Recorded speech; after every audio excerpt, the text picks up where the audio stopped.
I have to say I'm not too big on esports, and I'm sure that many people here listening to this are not too sure about what Verasity is and what you guys do. So I'll leave you up to you to explain it. So if you want to, let's open with Maryam and then we'll move on to Justin. Hi, so I'm Maryam. I'm the Chief Marketing Officer for Verasity. I joined in May. I come from about, now I'm going to age myself, 15 years in technologies, specifically in health technology, and the past about 3-4 years in blockchain. I was with Consensus before, and then Cardano, and here, and I've consulted on a bunch of projects as well. Veracity is definitely an interesting use case. And I think, what really excited me about the project was you see in a lot of blockchain projects, they seem to be trying to fit blockchain into every space. And Mark came up with the idea of this whole ecosystem that expands across ad tech, esports, NFTs now, and we're sort of really trying to become the experts in fraud management and eliminating fraud that exists. And so that's sort of how this ecosystem has grown. And I'll let Justin get into the weeds of how we fit into each one, but essentially we're trying to bring legitimacy to a space that doesn't necessarily have it.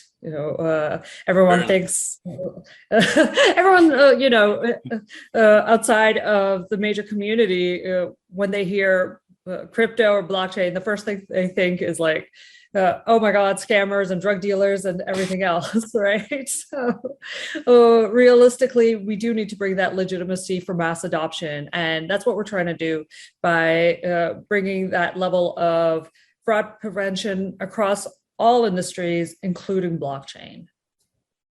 And if you ask at some communities, like shout out to the Monero community over there, that they even use the drug dealers and the scammers as selling points. So yeah, you're damn right. Like I get surprised when I talk to blockchain people, name of the podcast, that some people are not too aware of the fact that the average guy isn't walking down the street thinking about crypto like we are. So yeah. After having said that, Justin, can you introduce yourself, man? Yeah, my name is Justin Wenchker, and I'm the Chief Revenue Officer at Verasity.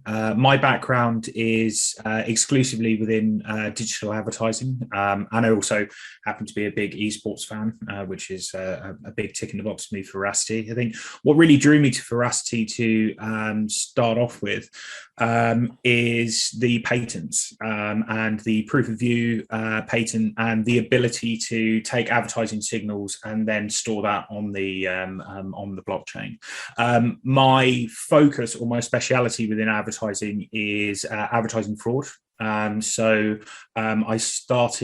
founded an ad verification company, which basically means if you're it identifies detrimental ad content that was going on to publishers. And what we tackle at Verasity now is fraudulent users or fraudulent traffic, and that's what the proof of view technology is centered around. So I came on board to help flesh out the patent and get the technology synced on that side of things. And now we've expanded massively what we're looking to do in terms of our scope. So we're actually looking to build an end-to-end advertising solution that's built around security, because advertising fraud is like one of the biggest problems in the advertising industry. And to give you sort of a bit of a handle on it,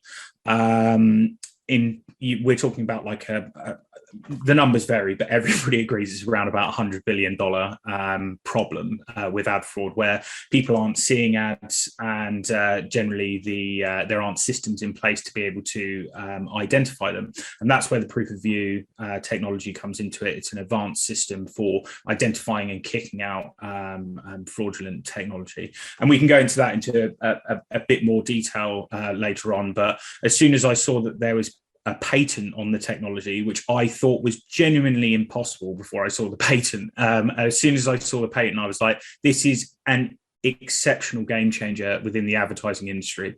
Historically, blockchain technology has been adopted really poorly within ad tech, and the simplicity and the elegance of what Verasity is looking to do is just an absolute game changer within the advertising industry.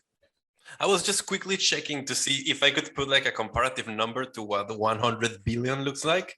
That's the size of the market caps of Cardano and Ripple put together.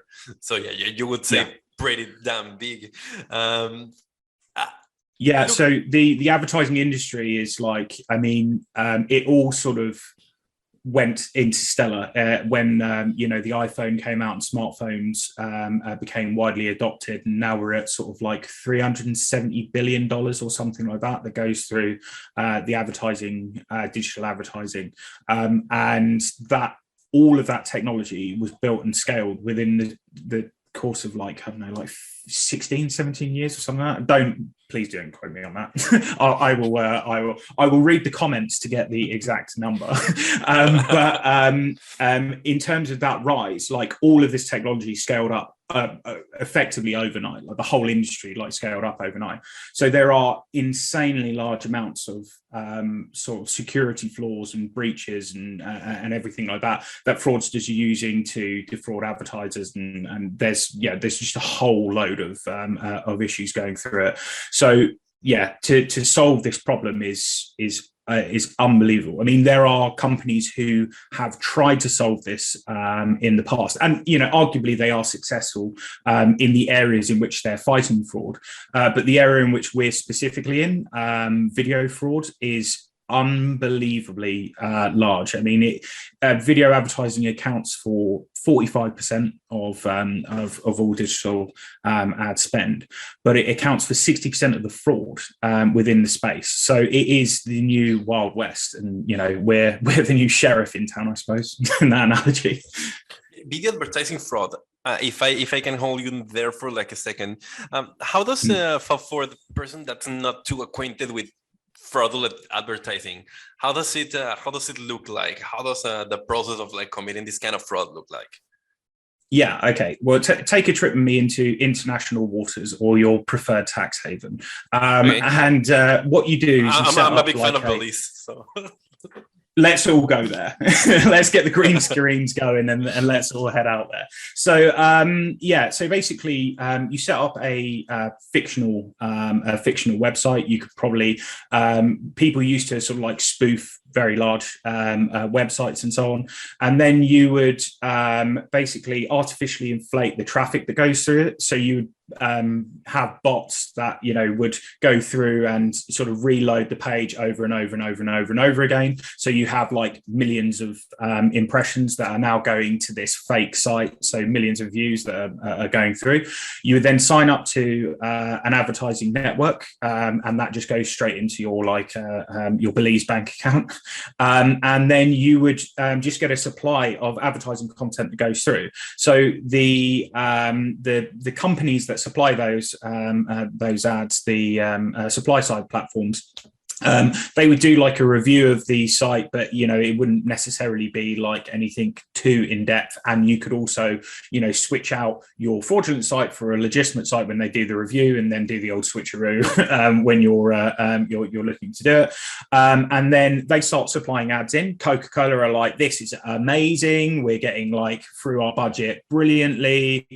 You might even have bots that go through and click on the content. You're like, oh wow, we're getting amazing engagement rates, we're getting amazing exposure here, and it's all just totally false. I mean, that's one more practical example. There are very advanced systems in place where the legitimate publishers are having ads stuffed into the multiple ads stuffed into like one viewing.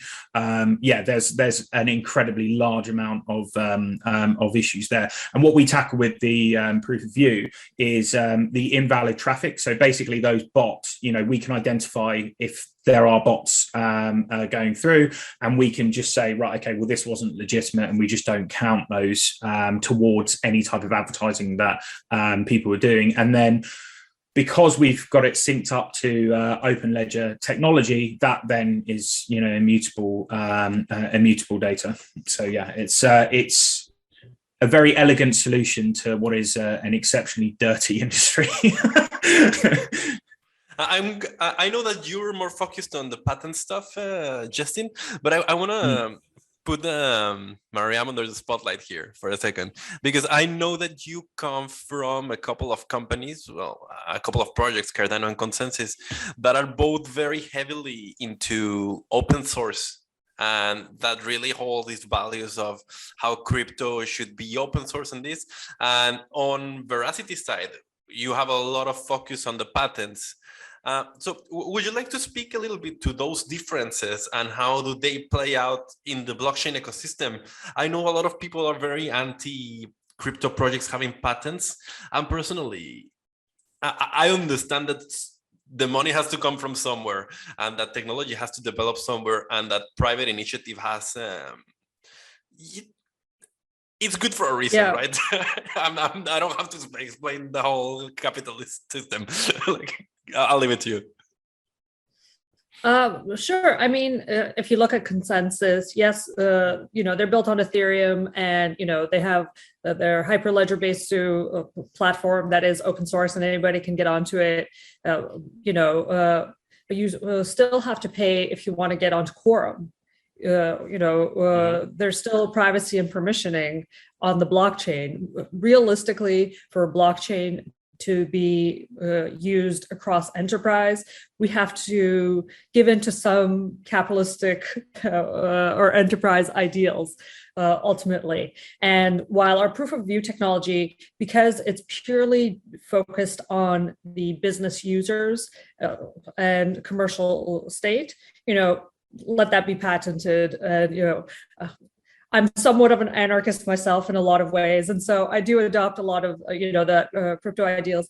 And then we have our esports side, where fans of esports can log in and they can watch and earn points, and they can convert those points to crypto. So for the commercial user, we're very much still about, let's use the blockchain and let's use crypto for that enablement and growth for everyday population.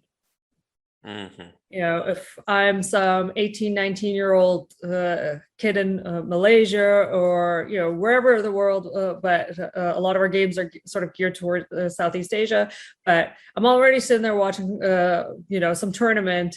If I can earn a bit of coin doing that, and that coin can be worth something, 6 months, a year, 5 years down the line, then why not? Or if I can get some cool gift cards doing it, for the next tournament, then why not? How's that not helping society?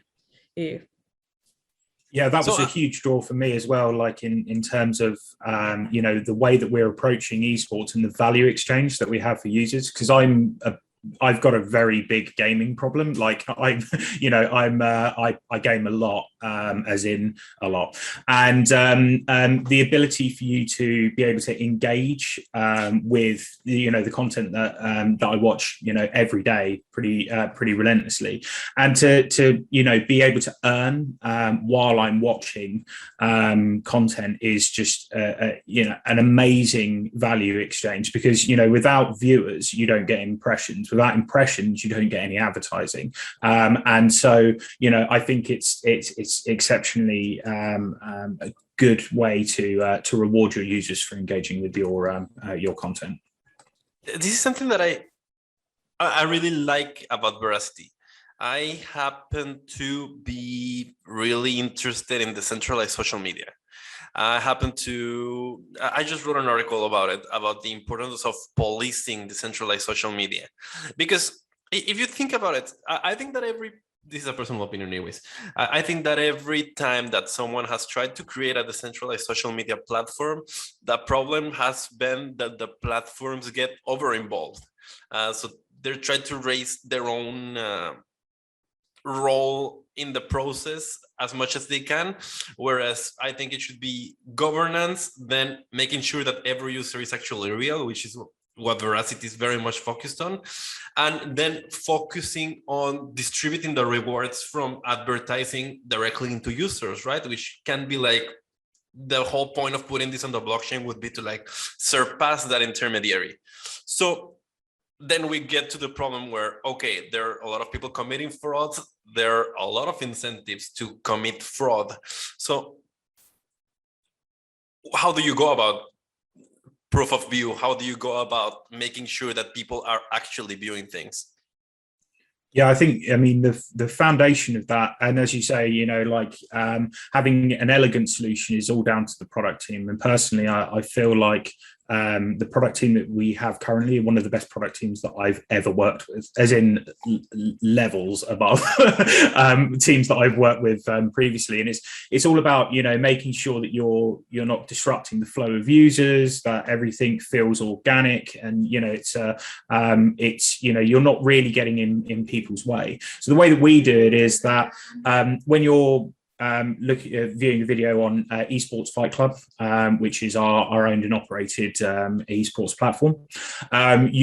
You start watching the video, you have a little you know, pop up that reminds you, by the way, you could be earning money and you could be earning points for watching this, at which point everyone logs in, and then you sync it. You know, it syncs up to your personal account, and by that way, you have like a small step for a user to validate that they are a correct user, and then you know, they're a way to you know, to accumulate currency and everything like that. The way that we identify fraud, because obviously you could just write a bot that goes, oh yes, I'm going to log in and then go through and view loads of content. The way that we do it is we're actually partnering with you know, the best IVT vendors within the market. I can't necessarily go into names just yet, and then we have a proprietary back-end technology that effectively balances out all of the best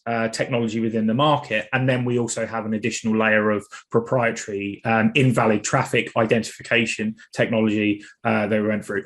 Pretty sure I said IVT there. It's not gibberish. It's just an industry term. I do apologize about using industry terms. It actually irritates me as well. So I profusely apologize. So in practice, if I'm trying to commit fraud, how does it actually look like? I know how it looks like because, well, I haven't tried to commit fraud, but I was looking at your YouTube screen, how it looks like. Well, the YouTube integration with the little trophy that comes up on the video, and then you click it, you register your account. It's a fairly seamless process. I think the user experience is pretty friendly. But if I'm on the negative side, if I'm trying to commit fraud here, how does it look like for me? Well, at the risk of being beaten to death by our internal team and telling you exactly how people can can commit these type of things, you know, there's yeah. I mean, there's multiple different ways in which, you know, people try to defraud a system in all ways. Do you know what I mean? And what you've got to remember is that, you know, once you're writing bots and stuff like that, you can, you know, check for vulnerabilities in almost infinite amount of ways, right? But in terms of you know, identifying new ways in which people are defrauding the system and everything like that, as I say, it really comes down to operations and product teams and so on to identify sort of odd looking behavior. And you know, if somebody's got, I can't actually, yeah, I was just about to go into a way to like do it, but I know that we've closed these security gaps, but what I don't want to do is basically, you know, increase the population of Belize exponentially. So yeah, we have a dedicated team of, you know, operations specialists and product who focus on this on a daily basis to shut down every single avenue that goes through.